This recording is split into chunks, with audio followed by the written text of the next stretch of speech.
locale, c'est l'endroit là où tu rencontres les frères et sœurs qui sont sauvés comme toi. Là où tu rencontres les gens qui aiment Dieu comme toi.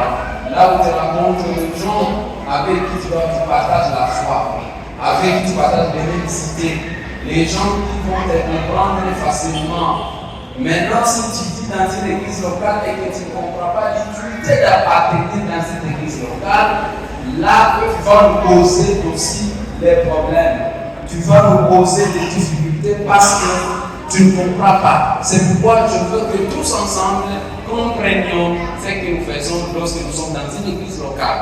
J'avais commencé par définir l'église locale, disant que c'est un endroit là où chaque personne qui est sauvée, qui est née de nouveau, se retrouve. C'est l'église locale Nyawera par exemple, Avenue Podron au numéro 2. C'est notre église locale. Et j'avais dit l'église locale a des missions. Et j'avais dit la première mission, c'est l'évangélisation. C'est l'évangélisation.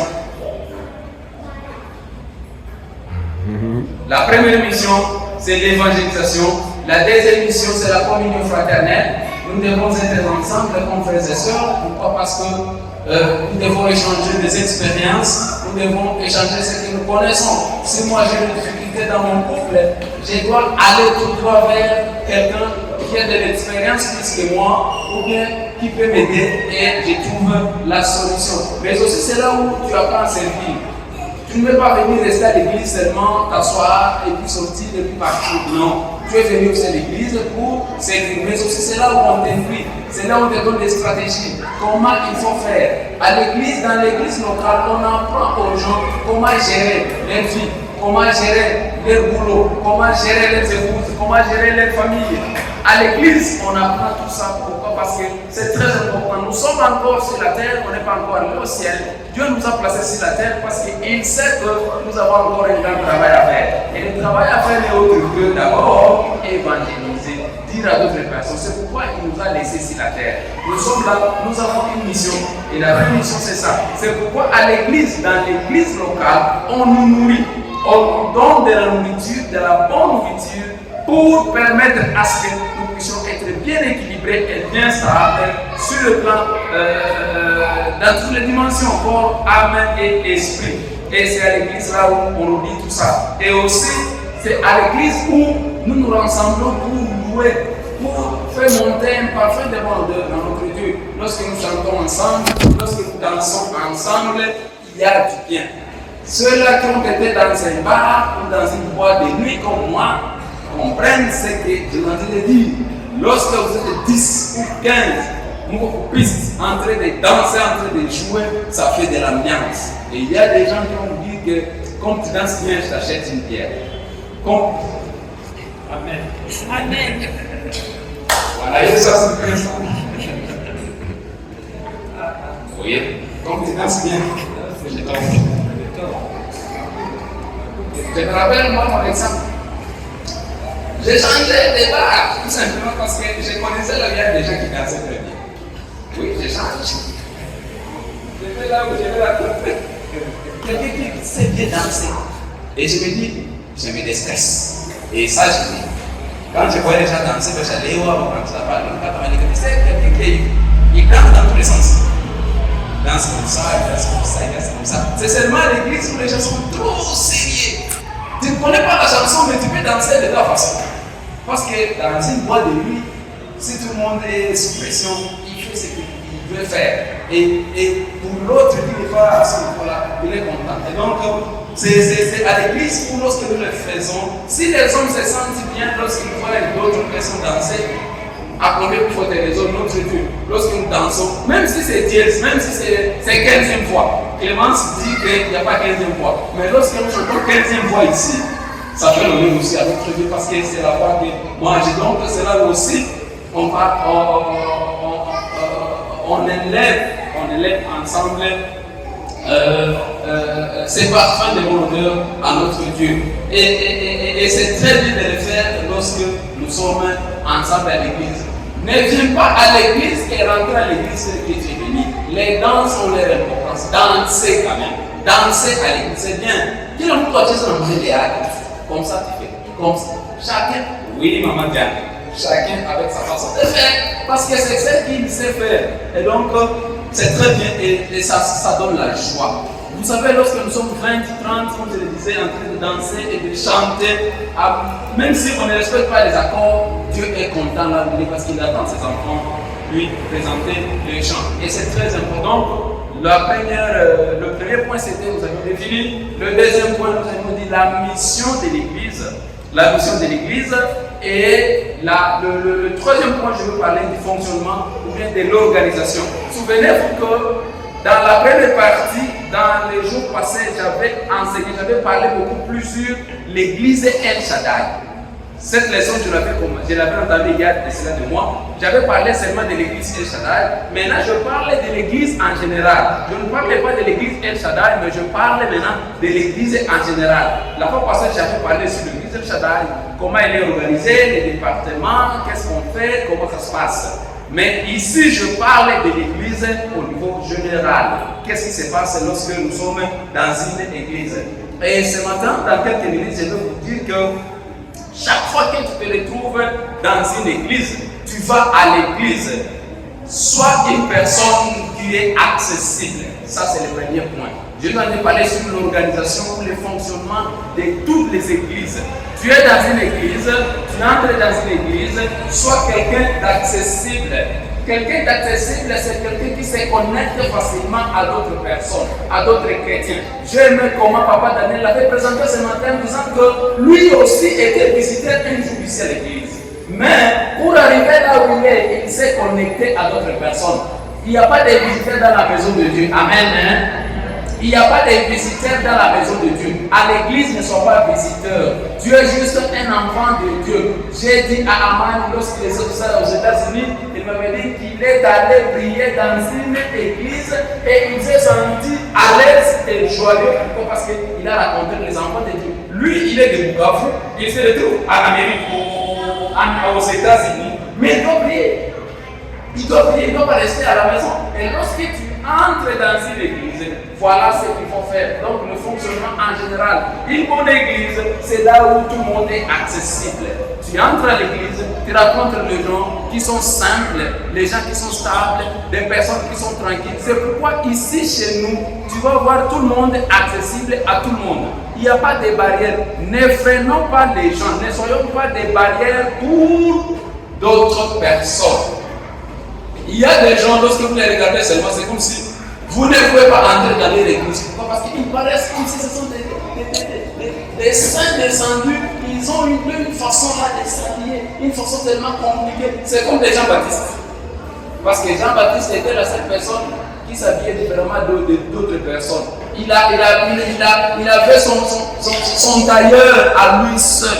Parce qu'il vivait comme s'il était en dehors du monde. Nous, en tant qu'enfants de Dieu, nous ne devons pas vivre comme ça. À l'église, nous devons nous arranger à être accessibles à tout le monde. Tout le monde qui vient, nous devons l'accueillir et nous devons être avec lui. Soyons disponibles, soyons humbles, soyons des gens simples, même si nous avons des positions, même si nous sommes ceux que nous pouvons être. Mais si tu vois quelqu'un venir à l'église, si tu vois quelqu'un venir à l'église, je répète, si tu vois quelqu'un venir à l'église, accueille la personne. Ne te fais pas comme si tu es quelqu'un de très important. Il ne doit pas y avoir des barrières. Je vais vous lire rapidement dans le livre de Philippiens, chapitre 2 et le verset 7. Philippiens, chapitre 2. Et au verset 7, il y a quelque chose que j'ai aimé là-bas. La Bible dit, c'est 18. On commence au verset 5. Ayez en vous les sentiments qui étaient en Christ, en Jésus-Christ, lesquels, existant en forme de Dieu, n'a point regardé comme une proie à arracher d'être égal avec Dieu. Verset 7.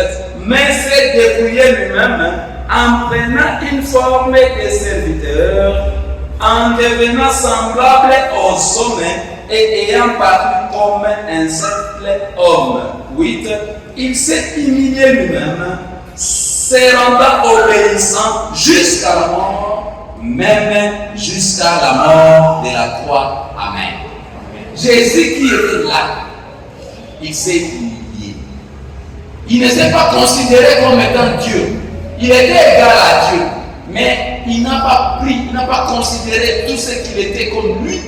Mais il s'est humilié lui-même jusqu'à accepter de mourir une mort honteuse. La Bible dans l'Ancien Testament nous dit que mourir sur la croix, c'était la honte. C'était une honte. Maudit est quiconque est pendu au bois. La Bible nous dit. Maudit est quiconque. Donc Jésus s'est fait malédiction pour nous. C'est pourquoi nous aussi, d'ailleurs c'est ce que Paul nous dit, que nous devons avoir les sentiments comme ces sentiments qui étaient en Christ. Christ avait ce sentiment-là d'humilité. Soyons des gens humbles. Et d'ailleurs, je vous informe, les gens qui sont bien positionnés, ce sont des gens humbles. Si tu vois quelqu'un fort, très compliqué, m'habite à Jabadab, c'est que quelque part, on doute. Quelqu'un qui est bien assis, c'est quelqu'un qui est stable. En d'autres termes, regardez les gens qui ont beaucoup de moyens. Beaucoup. Alors, beaucoup, pas au franc de Mombasa, les gens qui ont l'argent, si vous les regardez comme ça, à Ouzionak, c'est autre gens humbles, c'est autre gens calmes. Mais ouais, on peut pas tout faire un cadeau. Bijou, à pas vous pouvez pas comprendre. On ne peut pas l'avoir la vie. Bon, je ne dis pas que c'est mauvais. Voilà.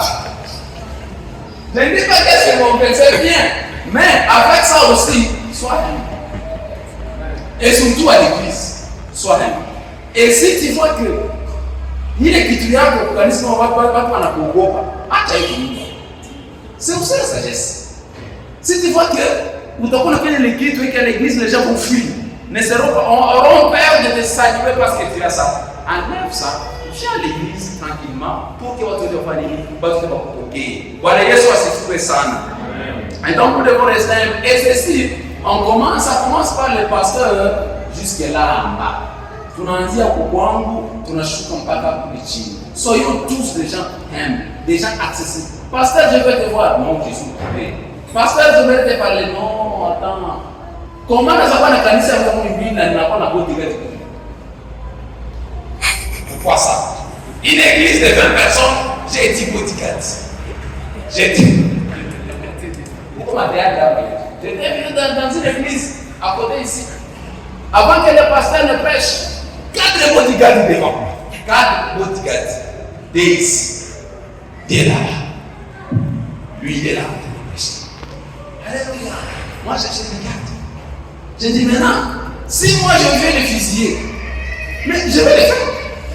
Si je vais l'attaquer, je vais le faire. N'imitons pas les gens. Si David Oyedepo le fait, mais regardez ce qu'il est. Quelqu'un qui traîne 100 000 personnes derrière lui. Peut-être, il y a beaucoup de gens qui l'envient, qui veulent les faire mal. C'est pourquoi ils cherchent comment avoir quelques bodyguards. Mais toi, tu n'as que 20 personnes à l'église. Tu veux te faire des bodyguards. À ton bureau, là, tu mets protocole. Et protocole va rentrer billet d'audience. Pourquoi faire? Pourquoi faire? Tout ça, tu ne comprends pas en fait que tu dois rester accessible, tu dois rester humble parce que c'est juste ce que Dieu veut que tu sois. Et donc, nous devons nous arranger à rester humble, à rester simple. Donc, dans l'organisation de l'église, nous devons nous arranger à rester accessible. Moi, j'aime Amani, avec tous ces filets, avec tous les voyages. On a dit, pourquoi unaenda États-Unis unarudia mtapia kwa makofi.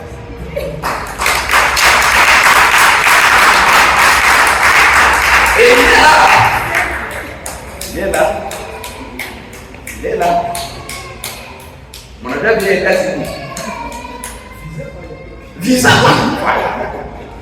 kwanza yopeke kwa États-Unis na visa mais avant il est ça.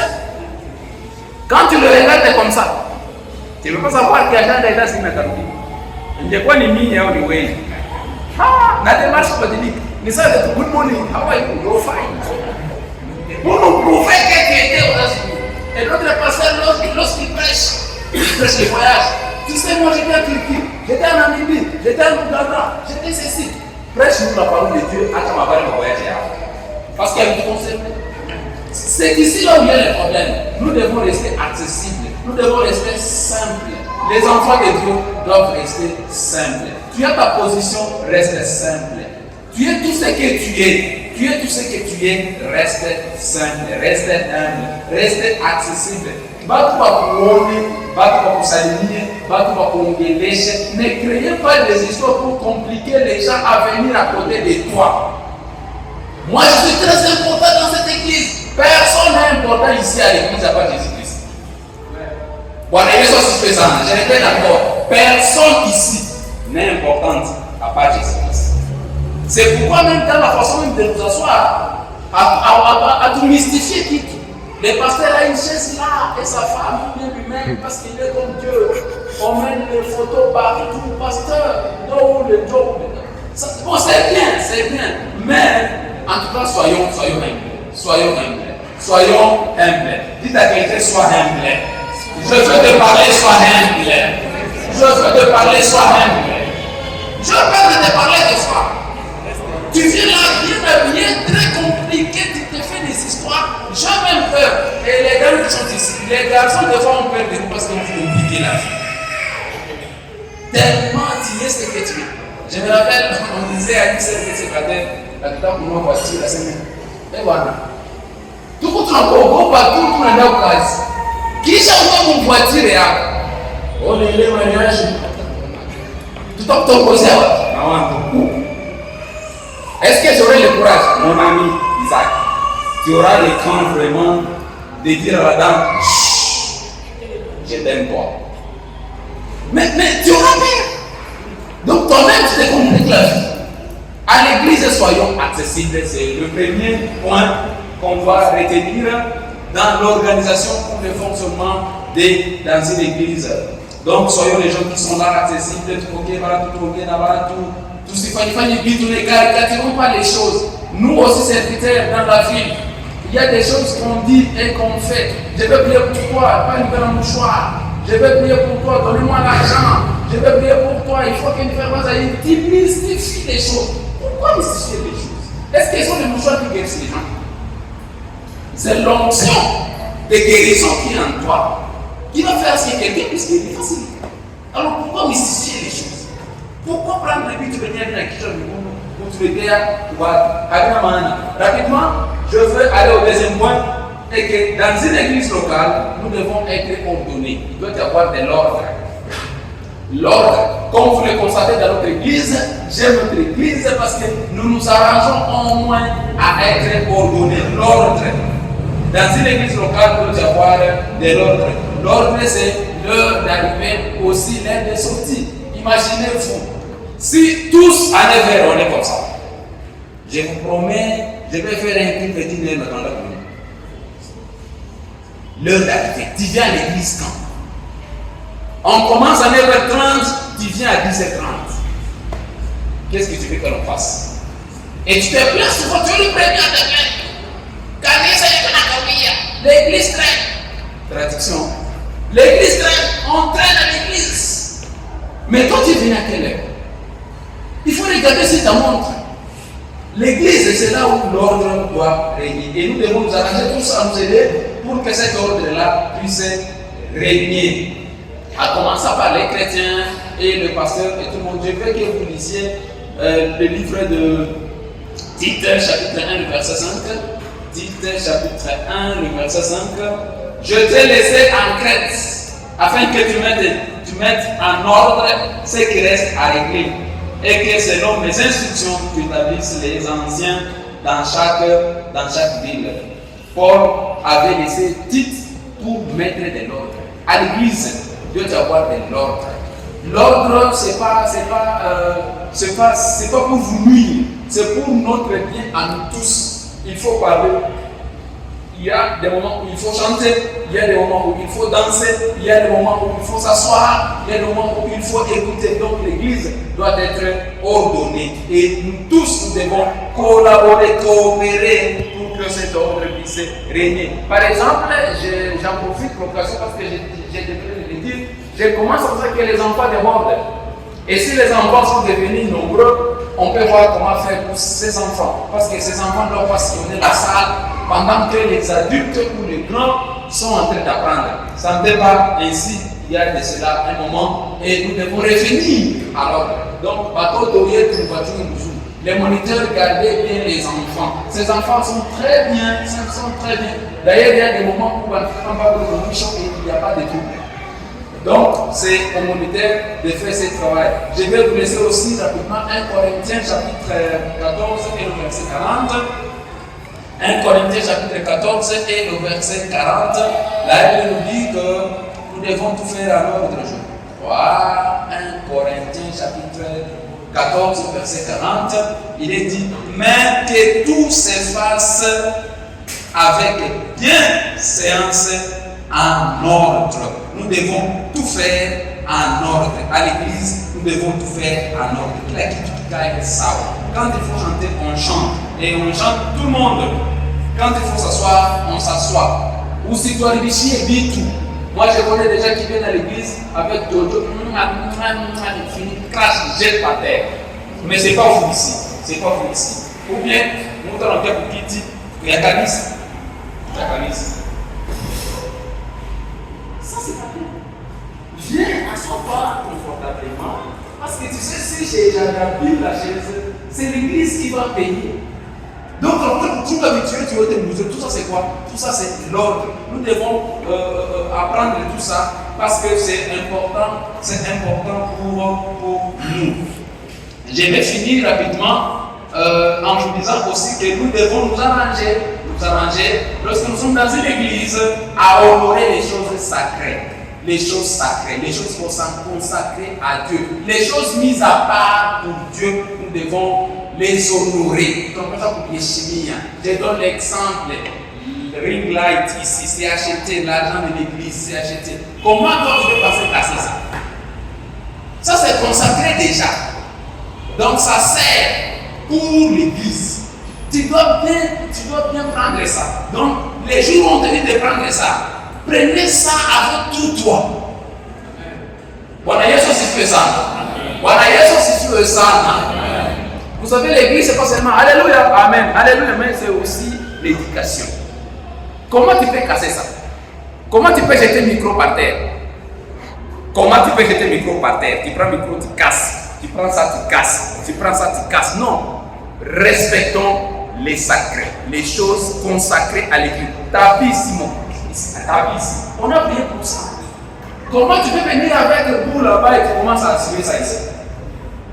Ça, c'est pas du respect pour les choses sacrées. Donc, respectons aussi les choses sacrées de l'église. Vitu vyote vilivyo kwa watu kwa ajili ya kazi ya Mungu, vile vitu tunapaswa kuviheshimia. Et c'est ça le fonctionnement dans une église locale. Je vais vous dire une histoire enseignée dans le livre de Daniel, chapitre 5, le verset 23.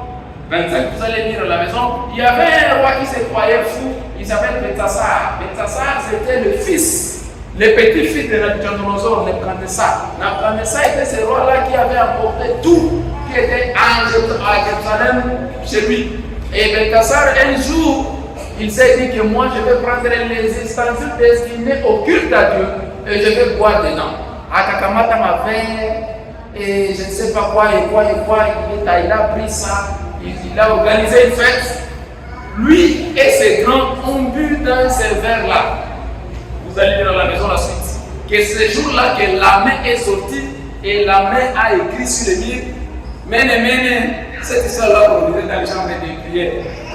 Qui dit que tu as été baisé et tu as été rejeté. C'est le jour où il a touché au sacré. Respectons les choses de l'église. La Sainte Seine est sacrée, nous devons la respecter. Chaque fois que tu as entre tes mains ce plateau-là de la Sainte Seine, tout toi, tu dois être là-bas. Parce que c'est sacré. L'offrande est sacrée. L'offrande est sacrée. C'est quelque chose que nous donnons à Dieu. J'ai aimé comme maman Antoine l'avait présenté. Tu viens, tu jettes quelque chose. Et pourtant, l'offrande, j'ai aimé comment tu as dit. En tout cas, applaudissons pour maman Antoine.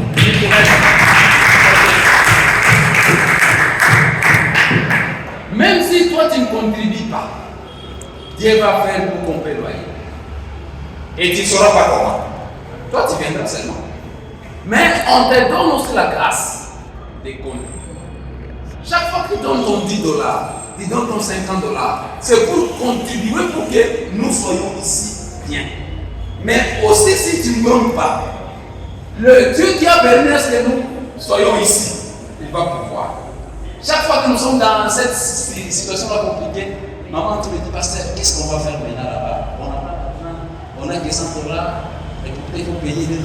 Qu'est-ce qu'on va faire? J'ai dit, on entend, Dieu va pouvoir. Et elle aussi m'a pris, dit, oui, pasteur, Dieu va pouvoir. Et exactement, Dieu va pouvoir. D'une manière ou d'une autre. L'offrande de bien-aimé est sacrée. Tu dois venir avec ton offrande et tu sais que ça, c'est, je vais donner ça à Dieu. Tu gardes ta doucement et tu viens, tu donnes. Je me bats souvent avec mon épouse. Pourquoi? Chaque fois qu'elle me dit que les partenaires, ça va dans ça. Pourquoi? Vous savez, me donne ça, oui. Mais quand tu as géré l'argent depuis lundi au samedi, je t'ai laissé par exemple 5 000 francs tous les jours. Léo 5 000 francs. Pas qu'à dimanche, c'est combien? C'est au moins 50 000 francs que tu as géré. Pourquoi ne pas prendre 2 000 francs, 5 000 francs? Moi, je vais mettre par exemple 700 francs, pas qu'il y ait dimanche ou non. Parce que tout ça qu'on a voulu gérer. Et moi, ce que je donne, c'est ce que moi aussi j'ai la grâce de gérer. Et donc, nous devons apprendre. Nous devons apprendre. C'est sacré. L'offrande est sacrée. On ne peut pas toucher à l'offrande et commencer à faire ce que nous voulons avec. Pourquoi? Parce que c'est quelque chose qui est sacré. Ton corps est sacré. Ton corps, c'est ton corps là. Mais c'est sacré. Comment tu vas dire comme Djibouti? La raison qui nous pousse à aller porter comme Djibouti, c'est parce que mon corps est sacré. Je ne vais pas m'asseoir à l'église comme je veux. On est quand même comme ça, bon. C'est pas bien. Pourquoi? Parce que nous devons respecter ce qui est sacré. Lorsque nous sommes à l'église, sachant que nous sommes entourés par des choses sacrées. Le microphone, on a sacrifié, on a consacré. Sacré, c'est mettre à part tout ce qui a été mis à part pour Dieu. Garde ça jalousement. Sainteté a été mise à part pour Dieu. Garde ça jalousement. Jouez avec respect. Vous jouez, tout ce qui est ombé, qui barrique, ou celui qui fait casse. Donc tout ce qui est sacré, ne touchons pas, faisons gardons-le jalousement parce que c'est très important pour notre Dieu. Et moi je pense aujourd'hui, tout ce que j'ai dit, c'est que restons accessibles, soyons simples, développons la simplicité, soyons des gens qui sont simples, soyons des gens qui sont humbles. Ne mettons pas des barrières si les gens veulent nous rencontrer. Qu'on soit serviteurs, qu'on soit tout ce qu'on peut être, restons humbles, recevons tout le monde. Segundo, j'avais dit que nous devons nous arranger à honorer tout ce qui est sacré, tout ce qui est chimie, parce qu'on est en manière à soyons ordonnés lorsque nous sommes à l'église. Il y a un temps où nous devons commencer et il y a un temps où nous devons finir. On s'est dit 9h30, soyons à l'église à 9h30. On a dit à 12h, dès que je vois là-bas, il est 12h, je suis dans l'obligation de stopper les cultes et de dire soyez bénis abondamment.